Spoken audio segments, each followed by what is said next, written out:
hello again, and welcome to the Cory Doctorow podcast. My goodness, it has been such a very long time since I left for my summer holidays, but here I am, back again at my office for now. More about that in a moment. Here in London, in Clerkenwell, and getting ready to kick off the podcast again with some new readings. In fact, I've got readings sketched out for the next several months, which should really be fun to do, and I hope fun to listen to. So let's get on to some news. Well, I mentioned that I may not be in my office here in Clerkenwell for long. I certainly hope I won't be. While I was away over the holidays, my landlords went insane. You see, I have this very, very cheap office in a really run-down, crummy building in central London, which is just how I like it. It's an old Victorian factory that's been cut up very badly and cheaply into little rooms that are rented by kind of down-at-the-heels actors' agents, and there are a couple of little sweatshops and an architect and the Times film critic, and it's just your basic kind of cheap space for people who aren't picky about their offices. But the landlords, as I mentioned, have gone insane, and so they've instituted all these things that are kind of more what you'd expect to get if you rented offices above a mall. So like you can't go in without checking in with the reception. They've taken all the keyable locks off the doors, and now you have to be buzzed in. So you go into reception, you have to sign in every time. And then they've made these hilarious shitty cardboard badges. They even spelt my name wrong. And they want you to wear them around your neck at all times, even when you go to the bathroom, or they've threatened to start assessing fines. This is part of a larger pattern of them just being kind of weird and stiltedly formal, like somebody had read them a book once about what a really nice posh office was like, and they've been going on the basis of half-remembered truths. And it's just been getting worse and worse, so I've decided I'm going to look for somewhere else. And to my delight, I discover that this place is no longer such a stellar deal. 3 years ago, at the peak of the property boom, it was a great deal. These days, you can get lots of places for about the same price. Unfortunately, I just put a lot of money into renovating a storeroom here for lots of various storable things that I have that I need to keep track of. And so that's just going to be money down the toilet, plus the cost of the move and so on. But I've hired some friends to help me sort out the move, and with any luck, it won't be too crazy. So I'm back, and my back hurts. I have spoken many times about what's going on with my back. After the latest MRI, the hypothesis is that it's actually my hips. So I'm having a diagnostic procedure where they're going to do an injection into my hips and find out whether or not my back feels better. And if that goes according to plan, they're then going to break both of my hips and shave my femurs, which doesn't sound any fun, but better than not being able to sleep, I suppose. The summer holidays were amazing, and I can tell they worked because I got so relaxed that my back stopped hurting. We spent a week in Toronto and saw some friends and family, but mostly just took it very easy, and then spent 2 weeks at a cottage with my family, and then spent a week on an island in eastern Ontario where I grew up going to summer hippie camp, and where I never ever thought I'd get to go back to again. It is really the home of my heart, and I think I've gone back every week, at least, in my mind, for 20 years, and all the people I love best in the world were there, and we really drifted apart. We lost the island because we were forced to sell it. There was a combination of internal politics and bad finances, and for all that my life has been really good since then, it's never quite been the same. So getting the chance to go back was, I mean, it was amazing.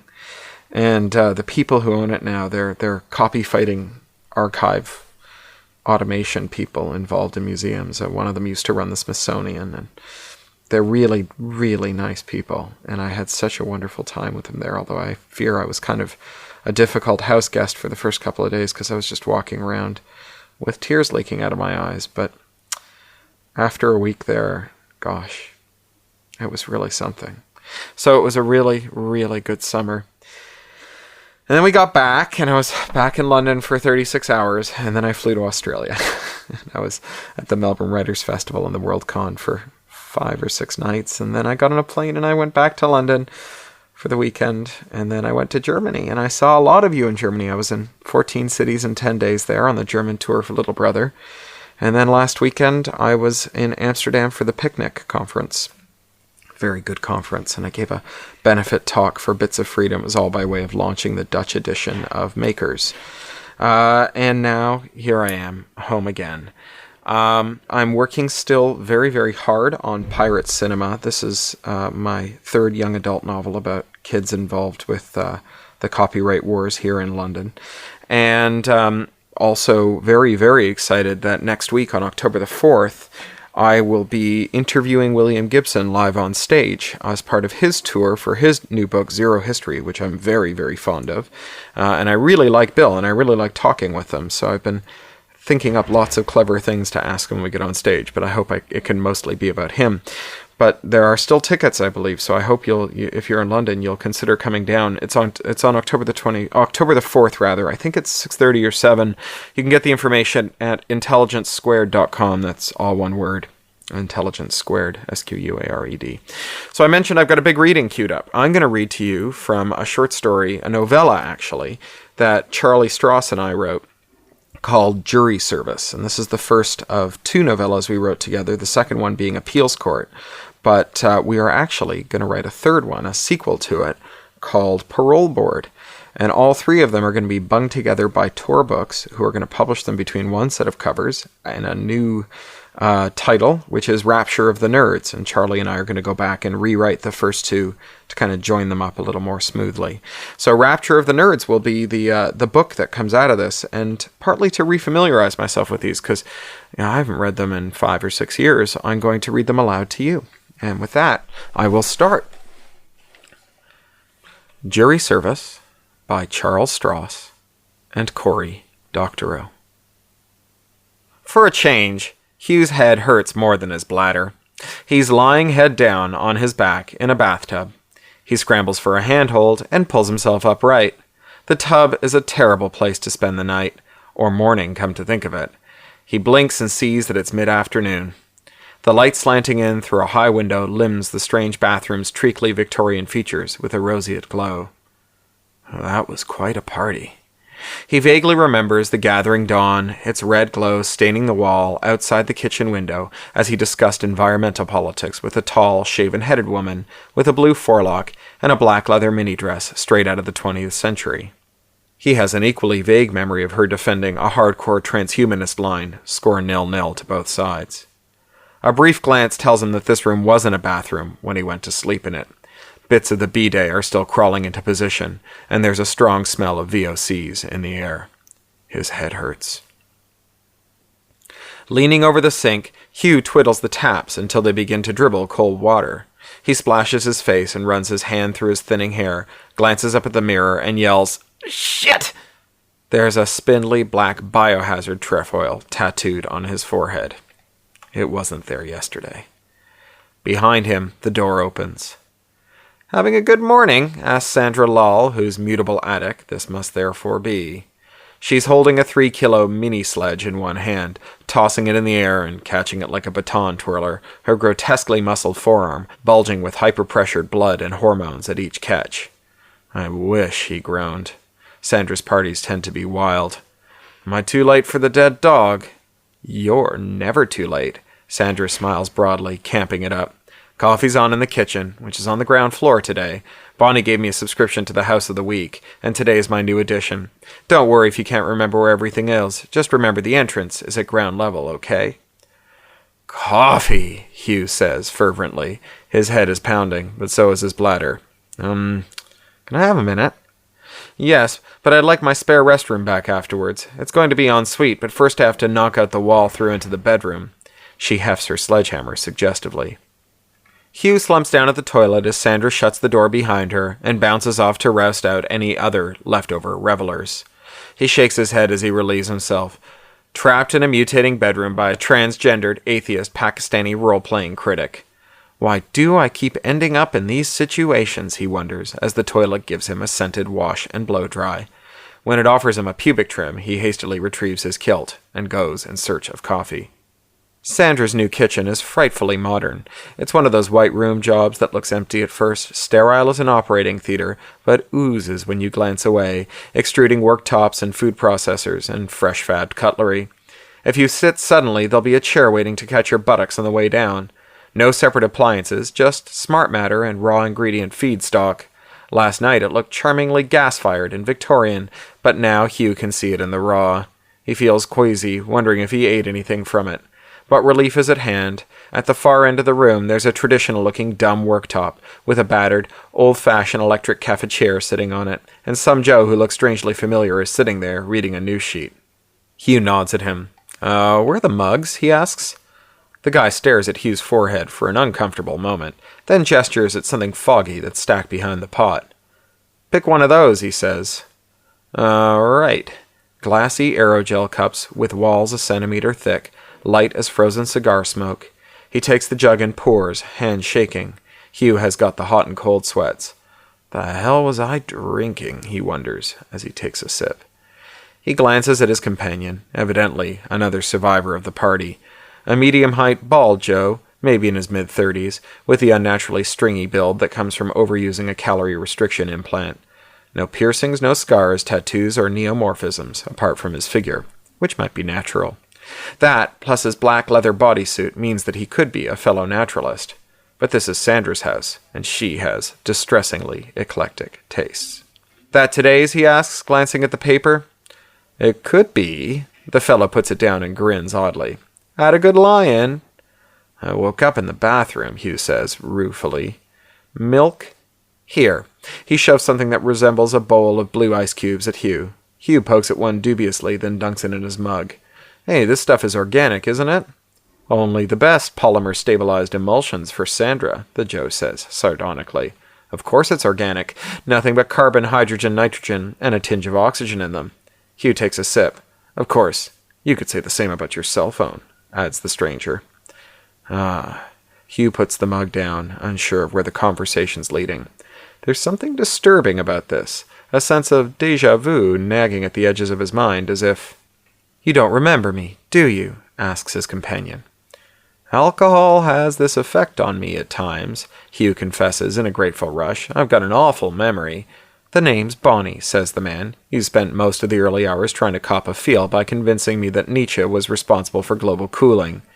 Hugh stares at him and feels something in his head do an uneasy flip-flop.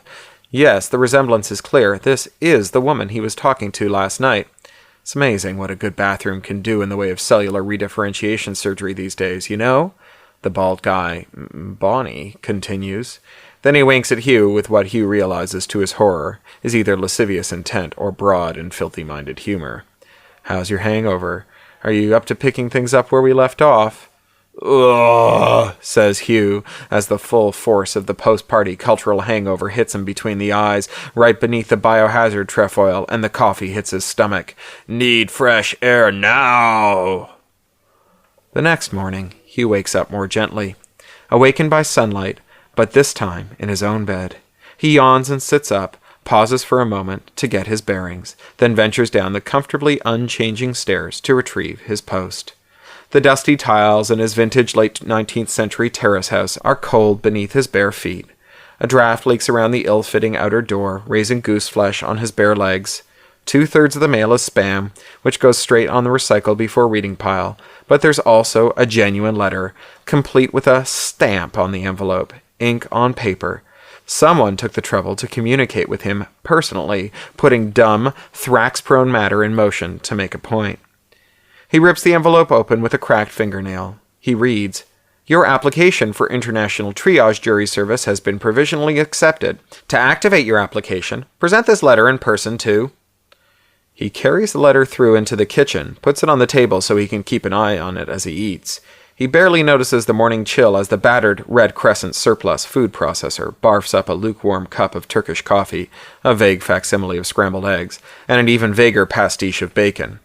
Today is Hugh's big day. He's been hoping for this day for months. Soon he'll get to say what he thinks about some item of new technology. And they'll have to listen to him. Welcome to the fractured future at the dusk of the 21st century. Earth has a population of roughly 1 billion hominids. For the most part, they are happy with their lot, living in a preserve at the bottom of a gravity well. Those who are unhappy have emigrated, joining one or another of the swarming dense-thinker clades that fog the inner solar system with a dust of molecular machinery so thick it obscures the sun. Except for the solitary lighthouse beam that perpetually tracks the Earth in its orbit, the system from the outside resembles a spherical fog bank radiating in the infrared spectrum, A Matryoshka brain, nested Dyson orbitals built from the dismantled bones of moons and planets. The splintery metaconsciousnesses of the solar system have largely sworn off its pre-post-human cousins, Dirt's side, but its minds sometimes wander nostalgia-wise. When that happens, it casually spams Earth's RF spectrum with plans for cataclysmically disruptive technologies that emulsify whole industries, cultures, and spiritual systems. A sane species would ignore these get-evolved-quick schemes, but there's always someone who'll take a bite from the forbidden Cox Pippin. There's always someone whom evolution has failed to breed the let's-lick-the-frozen-fence-post instinct out of. There's always a fucking geek who'll do it because it's an historical, goddamn technical fucking imperative. Whether the enlightened, occulting smart cloud sends out its missives as pranks, poison, or care packages is up for debate. Asking it to explain its motives would be roughly as pointful as negotiating with an ant colony to get it to abandon your kitchen. Whatever the motive, humanity would be much better off if the cloud would evolve into something so smart as to be uninterested in communicating with meat people. But until that happy day, there's the tech jury service, defending the Earth from the scum of the post-singularity patent office. All right, talk to you next week. You've been listening to the Cory Doctorow podcast, licensed under Creative Commons Attribution, Non-Commercial, Share-alike US 3.0, or as Woody Guthrie put it in another context, this song is copyrighted in the US under seal of copyright 154085 for a period of 28 years, and anyone caught singing it without our permission will be a mighty good friend of ourn, because we don't give a darn. Publish it, write it, sing it, swing to it, yodel it, we wrote it, that's all we wanted to do. Many thanks to John Taylor Williams for mastering. That's Ryneck Studio, WRYNECK Studio at gmail.com. John Taylor Williams is a full-time self-employed audio engineer, producer, composer, and sound designer. In his free time, he makes beer, jewelry, odd musical instruments, and furniture. He likes to meditate, to read, and to cook. Talk to you next week.